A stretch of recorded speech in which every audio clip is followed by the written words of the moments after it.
Son Roberto Nogueiras, son artista plástico e unha parte do meu traballo é a elaboración da máscara do entroido de Xinzo de Limia, que é a pantalla.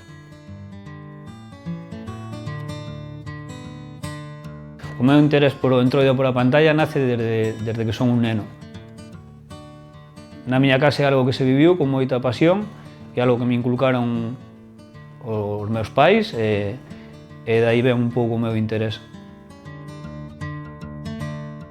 Bueno, a arte de crear pantallas, no meu caso, pois é un pouco de forma autodidacta, aínda que sí que me preocupei por estudiar a outros artesáns e vendo xentes do pobo como elaboraban a súa propia pantalla, hai unha parte do proceso que sí que se pode decir que é de forma autodidacta. O entroido para min é sinónimo de liberdade, de transgresión. Ten outra parte que ten máis que ver co rito e co ser humano, ca forma máis primitiva do ser humano, e un pouco ese é o que entendeu por entroido.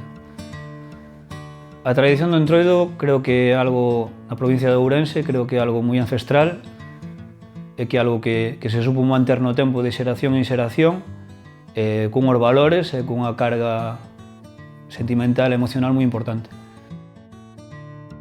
Bueno, o meu proceso creativo a hora de elaborar unha pantalla gústame o trato personal coa persona que vai portar esa máscara, gústame facer un análisis de como é, de un pouco a súa psicoloxía e un pouco o seu aspecto físico, pois para que a pantalla encaixe un pouco con el dentro da miña forma de traballar.